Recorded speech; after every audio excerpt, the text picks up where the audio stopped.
Greetings and welcome back to Adam Renovations. My name is Archum, and today's topic is: do you need a project manager, or should you leave it to your builder to deal with? So let's get into it. So, what makes or breaks the success of a construction project? To generalize and sum up, we'd have to say that dedication from all parties involved would achieve a great result.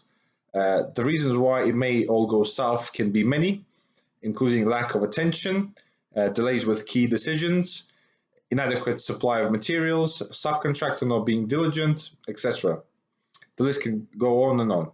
To increase your chances of a job well done, try the following. In addition to having a trustworthy contract administrator who will be working hard on your behalf, you need to seriously consider hiring your own project manager or PM, unless your contractor has one which you've met personally and have some trust in this individual.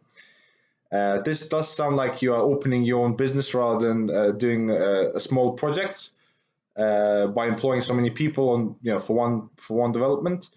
But if done correctly, this setup will guarantee spectacular finish, timely completion, and lower overall spending. What can a project manager do for you? Let's look at this closer. So number one, an experienced project manager would analyze the documents that you have to date, review the package, and make comments on what can be done better or cheaper. Number two, the program of works may be done from scratch unless your contract administrator or contractor done this already. If that's the case, a review and potentially a revision would be issued based on the discrepancies that may be uncovered by your project manager. Number three, the entire management on site, including trades, suppliers, building control, site surveys, and inspections, would be overlooked and organized. Number four, cost comparison is done on daily basis to make sure the customer gets value for money. So that's extremely important. Number five, all measurements will be checked and followed to the letter. Number six, any side disputes between the trades are resolved on the spot.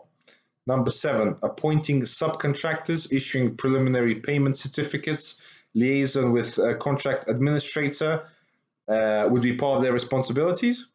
Number eight, weekly or fortnightly meetings with trades and customer as standard. Number nine, staying on schedule in line with program of works. Number 10 and final one, all paperwork to be looked after and site protocols to be followed.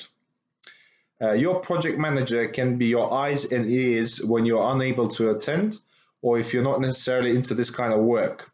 A lot of property developers, for example, prefer to hire someone they can trust and rely on rather than trying to control daily activities and things that they don't specialize in. Yes, you can save a lot of money by doing it yourself, but are you qualified and properly educated to know all the high priority areas, legislation, regulations, and be able to concentrate 100% on only one thing at a time?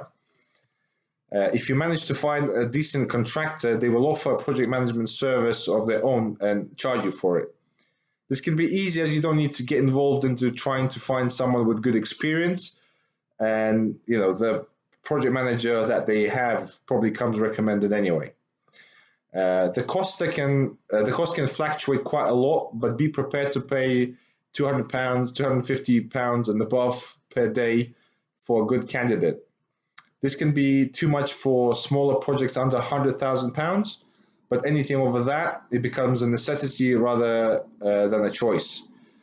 There are good deals to be made out there, for sure, but you'd need to put some work into that and go through quite a few people to find the right balance between quality and price. Don't underestimate the importance of making a personal connection with a person you will trust with so much. The more you have in common, the better, and keeping a friendship rather than a employer-employee mindset is vital for a prosperous future. There are companies out there whose sole purpose is project management. They have appropriate practices in place, and they are doing this day in and day out. However, they normally control things from a distance and are not on site every single day. Instead, they tend to communicate with the site foreman, who tries his best to control the site and keep everyone updated. It's not a better way of dealing with things, but it can work with smaller budgets. Hiring an architect to fulfill the role of a project manager would be the worst option, as it will be similar to fixing a leak with a hammer, in our opinion.